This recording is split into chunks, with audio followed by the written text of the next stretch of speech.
Good evening, friends, and welcome to Dreary December 2024. Usually we post every other week, but in honor of the darkest time of the year, we're posting every single week. And this year we're doing something extra special. We are doing a full cast recording of Charles Dickens' A Christmas Carol. We'll be posting one stave every week. The edition that we're using is from Project Gutenberg, originally published in 1915. Everybody's links and names will be in the description of this episode. Let's get into it.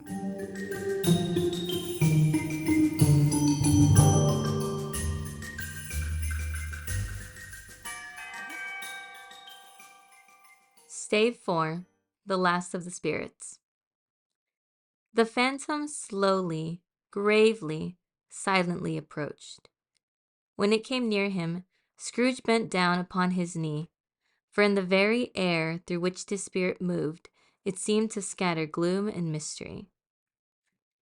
It was shrouded in a deep black garment, which concealed its head, its face, its form, and left nothing of it visible, save one outstretched hand.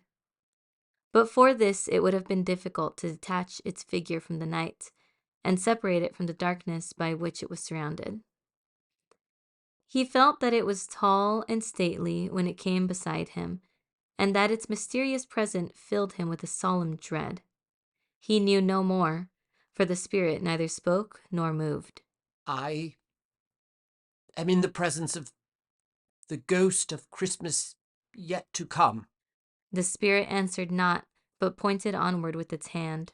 You are about to show me shadows of the things that have not happened, but will happen in the time before us. Is that so, spirit? The upper portion of the garment was contracted for an instant in its folds, as if the spirit had inclined its head. That was the only answer he received. Although well used to ghostly company by this time, Scrooge feared the silent shape so much that his legs trembled beneath him, and he found that he could hardly stand when he prepared to follow it.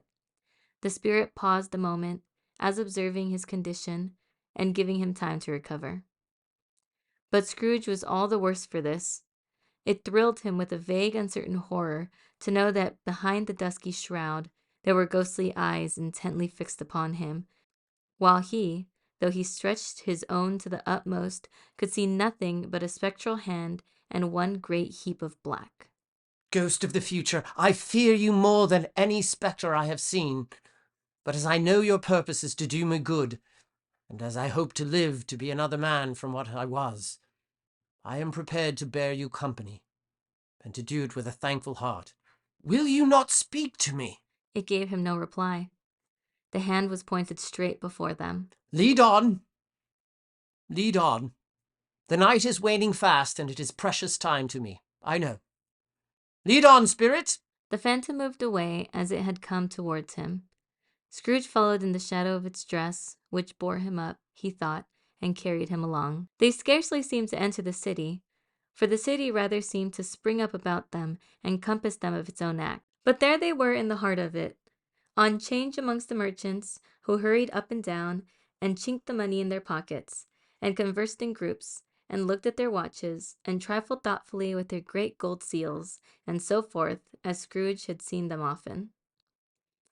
The spirit stopped beside one little knot of businessmen. Observing that the hand was pointed to them, Scrooge advanced to listen to their talk. No, Said a great fat man with a monstrous chin. I don't know much about it either way. I only know he's dead. When did he die? Last night, I believe. Why, what was the matter with him? Asked the third, taking a vast quantity of snuff out of a very large snuff box. I thought he never died. God knows. Said the first with a yawn. What has he done with his money? Asked a red-faced gentleman with a pendulous excrescence on the end of his nose that shook like the gills of a turkey cock. I haven't heard. Said the man with the large chin, yawning again. Left it to his company, perhaps. He hasn't left it to me. That's all I know. The pleasantry was received with a general laugh. It's likely to be a very cheap funeral, for upon my life I don't know of anybody to go to it. Suppose we make a party and volunteer.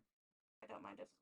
I don't mind going if a lunch is provided, observed the gentleman with the excrescence on his nose. but I must be fed if I make one. Another laugh. Well, I am the most disinterested among you after all, for I never wear black gloves and I never eat lunch. But I'll offer to go if anybody else will. When I come to think of it, I'm not at all sure that I wasn't his most particular friend, for we used to stop and speak whenever we met. Bye-bye. Speakers and listeners strolled away and mixed with other groups. Scrooge knew the men and looked towards the spirit for an explanation. The phantom glided on into a street. Its finger pointed to two persons meeting. Scrooge listened again, thinking that the explanation might lie here. He knew these men also perfectly.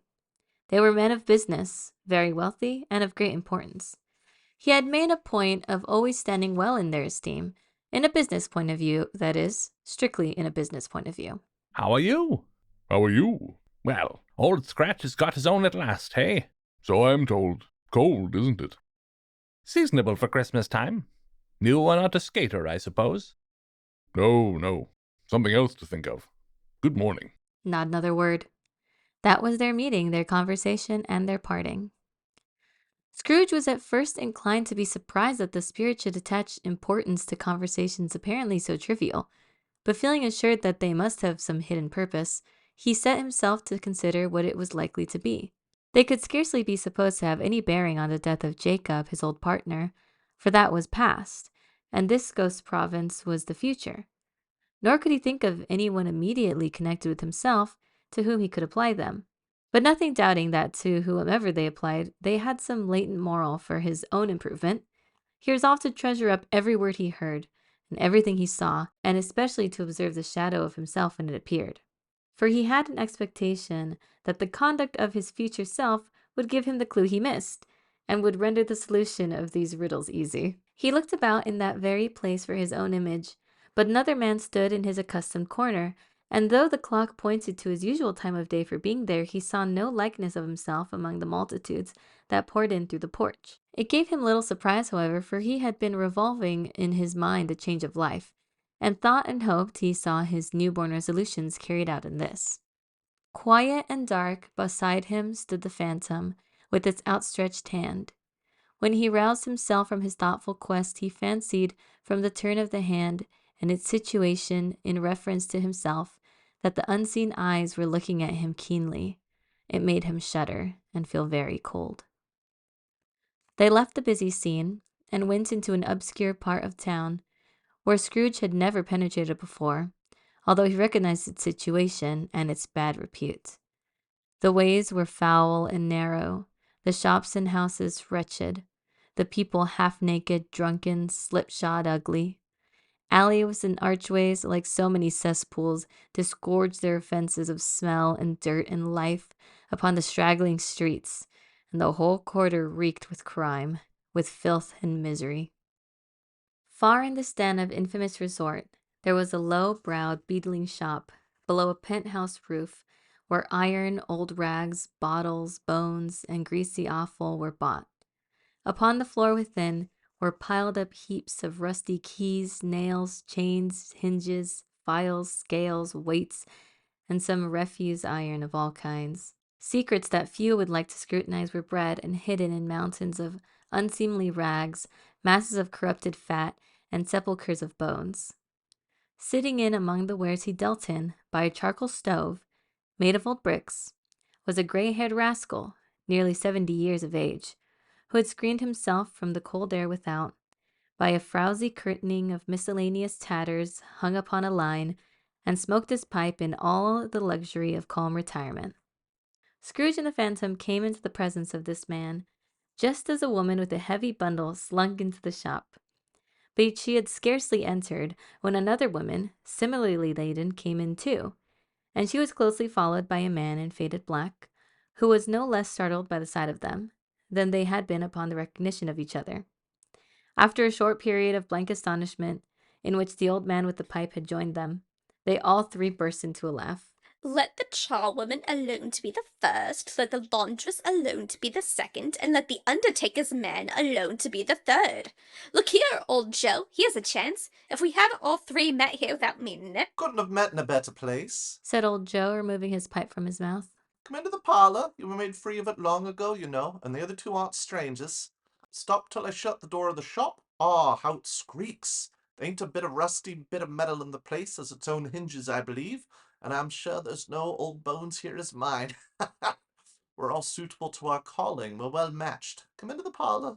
Come into the parlour. The parlor was a space behind the screen of rags. The old man raked the fire together with an old stair rod, and having trimmed his smoky lamp, for it was night, with the stem of his pipe, put it into his mouth again. While he did this, the woman who had already spoken threw her bundle on the floor and sat down in a flaunting manner on a stool, crossing her elbows on her knees and looking with a bold defiance at the other two.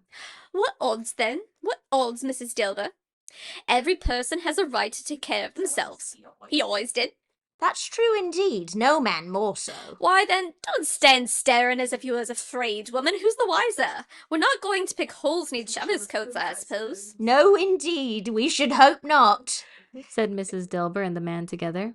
Very well then, that's enough. Who's the worse for the loss of a few things like these? Not a dead man, I suppose. No indeed. If you wanted to keep him after he was dead, a wicked old screw, why wasn't he natural in his lifetime? If he had been, he'd have had somebody to look after him when he was struck with death, instead of lying gasping out his last there, alone by himself. It's the truest word that ever was spoke. It's a judgment on him. I wish it was a little heavier judgment.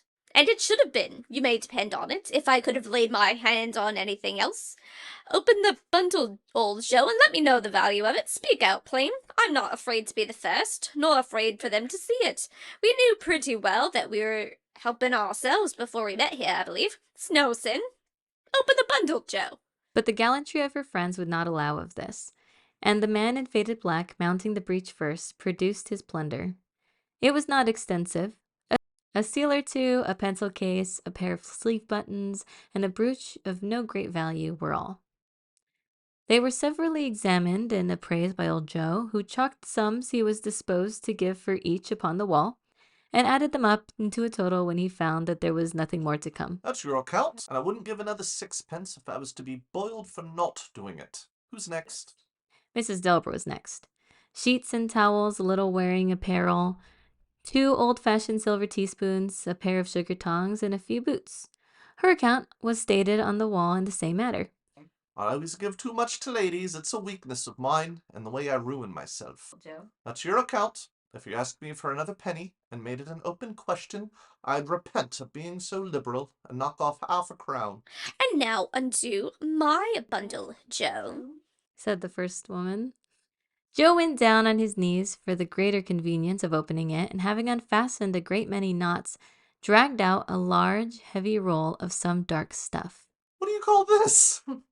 Bed curtains? Aye, bed curtains, returned the woman, laughing and leaning forward on her crossed arms. You don't mean to say you took him down, rings and all, with him lying there? Yes, I do. Why not?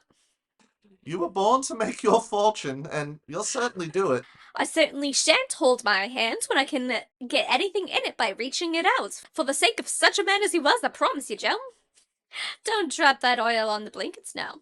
His blankets. Whose else's do you think? He isn't likely to take hold without him, I dare say. I hope he didn't die of anything catching, eh? I ain't so fond of his company that I'd loiter around him for such things if he did. You may look through that shirt till your eyes ache, but you won't find a hole in it nor a threadbare place. It's the best he had, and a fine one too. They'd have wasted it if it hadn't been for me. And what do you call wasting it? Putting it on him to be buried in, to be sure. Somebody was fool enough to do it, but I took it off again. If calico ain't good enough for such a purpose, it isn't good enough for anything. It's quite as becoming to the body. He can't look uglier than he did in that one. Scrooge listened to this dialogue in horror. As they sat grouped about their spoil, in the scanty light afforded by the old man's lamp, he viewed them with a detestation and disgust which could hardly have been greater, though they had been obscene demons, marketing the corpse itself. Laughed the same woman when old Joe, producing a flannel bag with money in it, told out their several gains upon the ground. This is the end of it, you see. He frightened everyone away from him when he was alive, to profit us when he was dead. Spirit! said Scrooge, shuddering from head to foot. I see! I see! The case of this unhappy man might be my own. My life tends that way now. Merciful heaven! What is this? He recoiled in terror, for the scene had changed, and now he almost touched a bed, a bare, uncurtained bed, on which, beneath a ragged sheet, there lay a something covered up, which, though it was dumb, announced itself in awful language. The room was very dark, too dark to be observed with any accuracy, though Scrooge glanced round it in obedience to secret impulse, anxious to know what kind of room it was. A pale light rising in the outer air fell straight upon the bed, and on it, plundered and bereft, unwatched, unwept, uncared for, was the body of this man. Scrooge glanced toward the phantom. Its steady hand was pointed to the head. The cover was so carelessly adjusted that the slightest raising of it, the motion of a finger upon Scrooge's part, would have disclosed the face. He thought of it, felt how easy it would be to do, and longed to do it, but had no more power to withdraw the veil than to dismiss the spectre at his side. O cold, cold, rigid, dreadful death, set up thine altar here, and dress it with such terrors as thou hast at thy command, for this is thy dominion. But of the loved, revered, and honored head, thou canst not turn one hair to thy dread purposes, or make one feature odious. It is not that the hand is heavy and will fall down when released. It is not that the heart and pulse are still, but that the hand was open, generous and true, the heart brave, warm and tender, and the pulse a man's. Strike, shadow, strike, and see his good deeds springing from the wound, to sow the world with life immortal. No voice pronounced these words in Scrooge's ears, and yet he heard them when he looked down upon the bed. He thought, if this man could be raised up now, what would be his foremost thoughts? Avarice, hard dealing, griping cares? They have brought him to a rich end, truly. He lay in the dark, empty house, with not a man, a woman, or a child to say he was kind to me in this or that, and for the memory of one kind word I will be kind to him. A cat was tearing at the door, and there was a sound of gnawing rats beneath the hearthstone. What they wanted in the room of death, and why they were so restless and disturbed, Scrooge did not dare to think. Spirit, this is a fearful place. In leaving it, I shall not leave its lesson, trust me. Let us go. Still the ghost pointed with an unmoved finger to the head. I understand you, and I would do it if I could. But I have not the power, Spirit. I have not the power. Again it seemed to look upon him.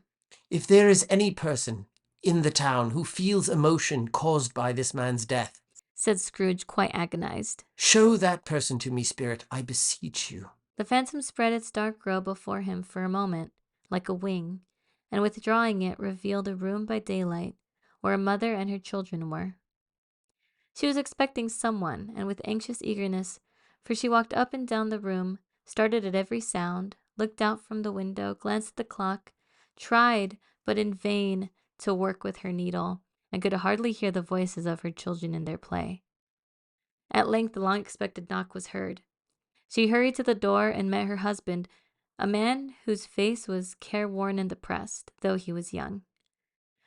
There was a remarkable expression in it now, a kind of serious delight of which he felt ashamed and which he struggled to repress. He sat down to the dinner that had been hoarding for him by the fire, and when she asked him faintly what news, which was not until after a long silence, he appeared embarrassed how to answer. Is it good or bad? Bad. We are quite ruined? No, there is hope yet, Caroline. If he relents. There is nothing past hope. Such a miracle has happened.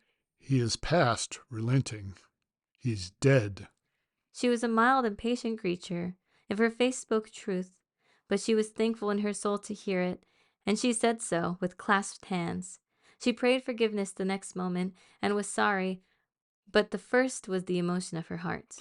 What the half-drunken woman, whom I told you of last night, said to me when I tried to see him and obtain a week's delay, and what I thought was a mere excuse to avoid me, turns out to have been quite true. He was not only very ill, but dying then. To whom will our debt be transferred? I don't know, but before that time we shall be ready with the money. And even though we were not, it would be bad fortune indeed to find so merciless a creditor in his successor. We may sleep tonight with light hearts, Caroline. Yes, soften it as they would, their hearts were lighter. The children's faces, hushed and clustered round to hear what they little understood, were brighter, and it was a happier house for this man's death. The only emotion that the ghost could show him, caused by the event, was one of pleasure. Let me see some tenderness connected with a death. Or that dark chamber spirit, which we just left now, will be forever present to me. The ghost conducted him through several streets familiar to his feet, and as they went along, Scrooge looked here and there to find himself, but nowhere was he to be seen. They entered poor Bob Cratchit's house, the dwelling he had visited before, and found the mother and the children seated round the fire. Quiet, very quiet. The noisy little Cratchits were as still as statues in one corner, and sat looking up at Peter, who had a book before him. The mother and her daughters were engaged in sewing, but surely they were very quiet. And he took a child, and set him in the midst of them. Where had Scrooge heard those words? He had not dreamed them. The boy must have read them out, as he and the spirit crossed the threshold. Why did he not go on? The mother laid her work upon the table and put her hand up to her face. The colour hurts my eyes. The colour? Ah, poor Tiny Tim. They're better now again. It makes them weak by candlelight, and I wouldn't show weak eyes to your father when he comes home. For the world, it must be near his time. Past it, rather. Peter answered, shutting up his book. But I think he has walked a little slower than he used, these last few evenings, Mother. They were very quiet again. At last she said, in a steady, cheerful voice that only faltered once, I have known him walk with Tiny Tim upon his shoulder very fast indeed. And so have I, often. And so have I. But he was very light to carry, she resumed, intent upon her work. And his father loved him so, that it was no trouble. And here's your father at the door. She hurried out to meet him, and little Bob, in his comforter, he had need of it, poor fellow, came in. His tea was ready for him on the hob, and they all tried who should help him to it most. Then the two young Cratchits got upon his knees and laid each child a little cheek against his face, as if they said, Don't mind it, father, don't be grieved. Bob was very cheerful with them, and spoke pleasantly to all the family. He looked at the work upon the table, and praised the industry and speed of Mrs. Cratchit and the girls. They would be done long before Sunday, he said. Sunday? You went today then, Robert? Yes, my dear. I wish you could have gone. It would have done you good to see how green a place it is. But you'll see it often. I promised him that I would walk there on a Sunday. My little child. My little child. He broke down all at once. He couldn't help it. If he could have helped it, he and his child would have been farther apart perhaps than they were. He left the room and went upstairs into the room above, which was lighted cheerfully and hung with Christmas. There was a chair set close beside the child, and there were signs of someone having been there lately. Poor Bob sat down in it, and when he thought a little and composed himself, he kissed the little face. He was reconciled to what had happened, and went down again quite happy. They drew about the fire and talked, the girls and mother working still. Bob told them of the extraordinary kindness of Mr. Scrooge's nephew, whom he had scarcely seen but once, and who, meeting him in the street that day, and seeing that he looked just a little down, you know, said Bob, inquired what had happened to distress him. On which, for he is the pleasantest spoken gentleman you ever heard, I told him, I am heartily sorry for it, Mr. Cratchit, he said, and heartily sorry for your good wife. By the by, how he ever knew that, I don't know. Knew what, my dear? Why, that you were a good wife. Everybody knows that. Very well observed, my boy. I hope they do. Heartily sorry, he said, for your good wife. If I can be of service to you in any way, he said, giving me his card. "That's where I live. Pray come to me."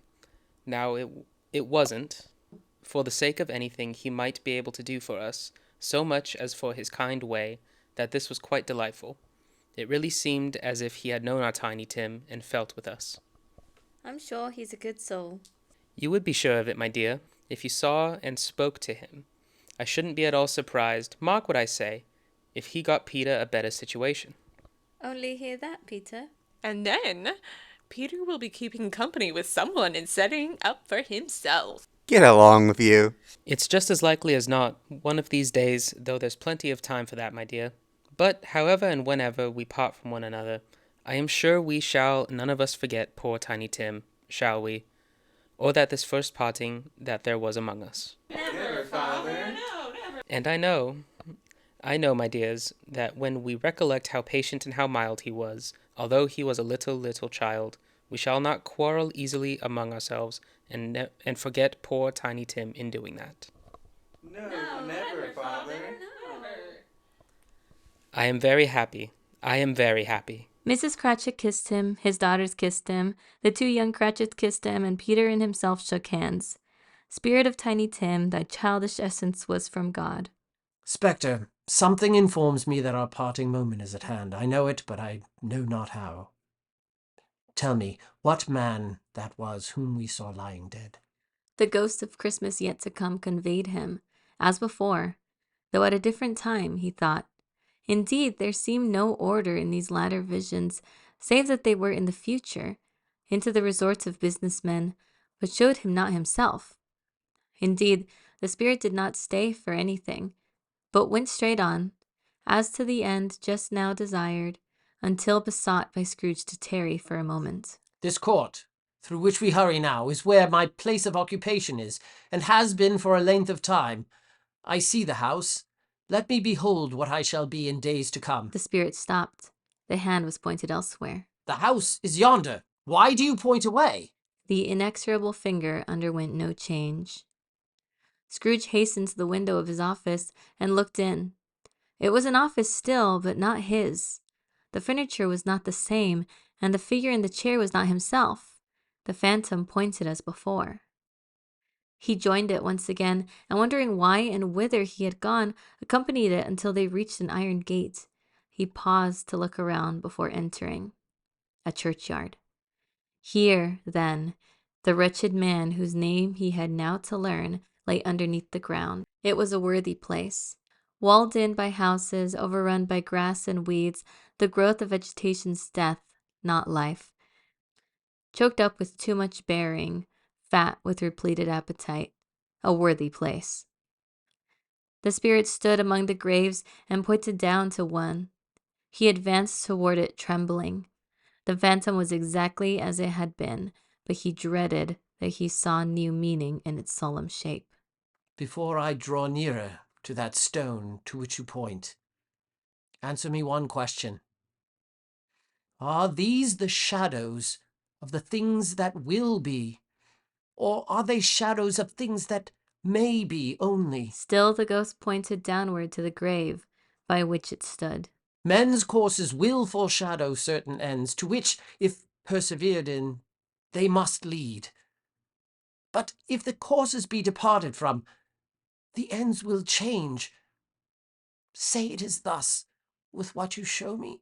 The spirit was immovable as ever. Scrooge crept towards it, trembling as he went, and following the finger, read upon the stone of the neglected grave his own name, Ebenezer Scrooge. Am I that man who lay upon the bed? He cried upon his knees. The finger pointed from the grave to him and back again. No, spirit! Oh, no, no! The finger still was there. Spirit! He cried, tight clutching at his robe. Hear me! I am not the man I was! I will not be the man I must have been, but for this intercourse. Why show me this if I am past all hope? For the first time, the hand appeared to shake. Good spirit, he pursued, as down upon the ground he fell before it. Your nature intercedes for me and pities me. Assure me that I yet may change these shadows you have shown me by an altered life. The kind hand trembled. I will honor Christmas in my heart and try to keep it all the year. I will live in the past, the present, and the future. The spirits of all three shall strive within me. I will not shut out the lessons that they teach. Oh, tell me I may sponge away the writing on this stone. In his agony, he caught the spectral hand. It sought to free itself, but he was strong in his entreaty and detained it. The spirit, stronger yet, repulsed him. Holding up his hands in a last prayer to have his fate reversed, he saw an alteration in the phantom's hood and dress. It shrunk, collapsed, and dwindled down into a bedpost.